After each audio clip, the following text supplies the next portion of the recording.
Gloria in excelsis Deo, et in terra pax hominibus, bone voluntatis. Laudamus te. Benedicimus te. Adoramus te. Glorificamus te. Gratias agimus tibi, propter magnam gloriam tuam. Domine Deus Rex Celestis, Deus Pater omnipotens. Solennité de la Nativité du Seigneur. De l'Évangile de Jésus-Christ selon Saint Jean, au chapitre 1, de versets 1 à 18. Au commencement était le Verbe, et le Verbe était auprès de Dieu, et le Verbe était Dieu. Il était au commencement auprès de Dieu. C'est par lui que tout est venu à l'existence, et rien de ce qui s'est fait ne s'est fait sans lui. En lui était la vie, et la vie était la lumière des hommes. La lumière brille dans les ténèbres, et les ténèbres ne l'ont pas arrêtée. Il y eut un homme envoyé par Dieu, son nom était Jean. Il était venu comme témoin pour rendre témoignage à la lumière, afin que tous croient par lui. Cet homme n'était pas la lumière, mais il était là pour rendre témoignage à la lumière. Le Verbe était la vraie lumière qui éclaire tout homme en venant dans le monde. Il était dans le monde, et le monde était venu par lui à l'existence, mais le monde ne l'a pas reconnu. Il est venu chez lui, et les siens ne l'ont pas reçu. Mais à tous ceux qui l'ont reçu, il a donné de pouvoir devenir enfants de Dieu, eux qui croient en son nom. Ils ne sont pas nés du sang, ni d'une volonté charnelle, ni d'une volonté d'homme. Ils sont nés de Dieu. Et le Verbe s'est fait chair, il a habité parmi nous, et nous avons vu sa gloire, la gloire qu'il tient de son Père comme Fils unique, plein de grâce et de vérité.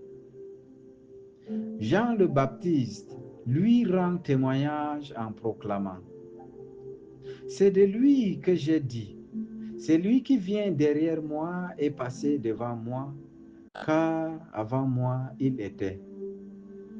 Tous, nous avons eu part à sa plénitude, nous avons reçu grâce après grâce.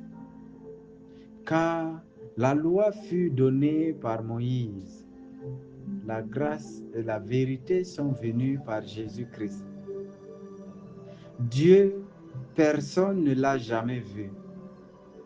Le Fils unique, lui qui était Dieu, lui qui est dans le sein du Père, c'est lui qui l'a fait connaître.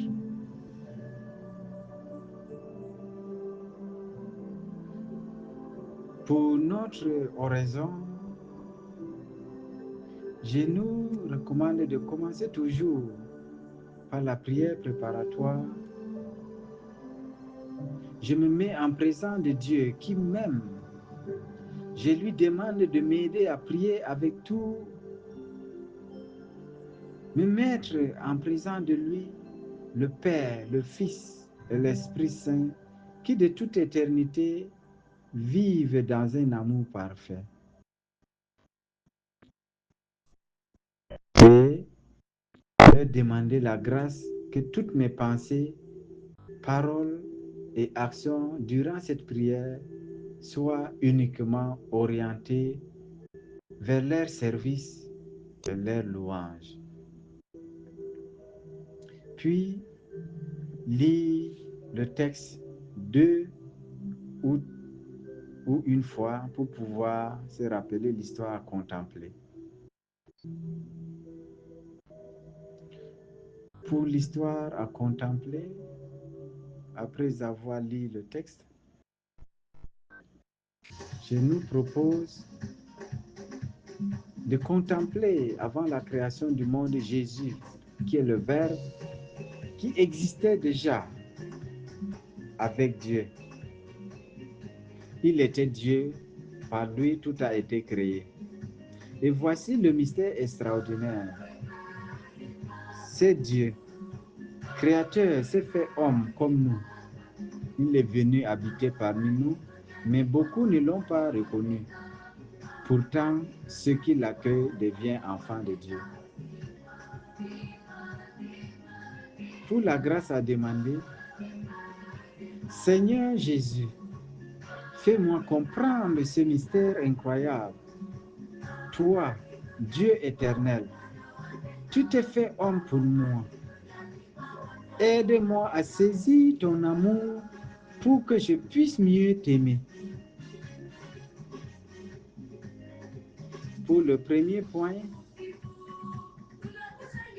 contempler du haut au plus bas comment ce mystère de l'incarnation est passé. Jésus était Dieu. Il était le Tout-Puissant, le Créateur de tout. Tous les présidents, tous les riches du monde ne sont rien comparés à lui. Et pourtant, il s'est fait homme. Imagine le président qui quitte son palais de Yamoussoukro ou d'Abidjan pour vivre dans un quartier précaire, dormir sur une natte, manger dans une calebasse, marcher pieds nus. C'est encore plus que ça. C'est Dieu qui descend. Pourquoi? Par amour. Un amour si grand qu'il ne peut pas rester loin de nous, comme une maman qui court vers son enfant malade. Je me demande, est-ce que je mesure vraiment ce que Dieu a fait pour moi? Si Dieu a jugé ma nature humaine digne de devenir la sienne, comment puis-je mépriser mon corps, ma vie ou celle des autres? Pour le deuxième point, accueillir ou refuser cette lumière. Le monde ne l'a pas reconnu. Aujourd'hui, en Côte d'Ivoire ou comme ailleurs, beaucoup refusent encore Jésus. Trop occupés par l'argent, le pouvoir. Ils connaissent Jésus mais vivent comme il n'existait pas. On préfère les fétiches. On préfère autre chose. Moi-même, quand je ferme mon cœur, mais à ceux qui l'ont reçu, il donne le pouvoir de devenir enfants de Dieu. Pas simplement créature, mais enfant. Comme un enfant de la rue adopté dans une grande famille aimante. Je me demande, est-ce que j'accueille vraiment Jésus dans ma vie? Quelle porte je garde fermée? Mon travail, ma corruption, ma famille de rancune, violence, ma vie intime. Est-ce que je vis comme un enfant bien-aimé de Dieu ou comme un orphelin qui se débrouille seul? Pour le troisième point, voir sa gloire qui est dans une grâce et vérité. Nous avons vu sa gloire. Dans Jésus, c'est Dieu qu'on voit. Chaque geste de Jésus révèle le Père. Aujourd'hui aussi, quand une mère pardonne, quand un chrétien refuse la violence, quand quelqu'un partage son dernier plat, c'est le Christ qu'on voit. Il est plein de grâce et de vérité. Sa grâce, c'est l'amour gratuit. le pardon offert. Et Jésus a le cœur blanc. Et la vérité, c'est que Jésus dit les choses comme elles sont, sans écraser personne. Nous avons eu part à sa plénitude. Comme les vagues sur la plage de Grand Bassam, les grâces de Dieu ne cessent de venir sur moi. Je me demande, comment puis-je refléter la gloire du Christ aujourd'hui? Quelle vérité dois-je dire avec amour? Quelle grâce puis-je offrir à quelqu'un? Où puis-je être présence du Christ? Après ces points, fais un colloque à Jésus. Seigneur Jésus, merci d'être venu habiter parmi nous. Tu connais nos fatigues, nos larmes, nos joies. Tu n'es pas un Dieu lointain, mais un Dieu proche. Lui demander pardon pour les fois où nous ne l'avons pas reconnu, où nous avons fermé notre cœur. Comment lui parler avec tout son cœur et que ma vie reflète la grâce et proclame sa vérité. Pour terminer par le Notre Père et l'âme du Christ.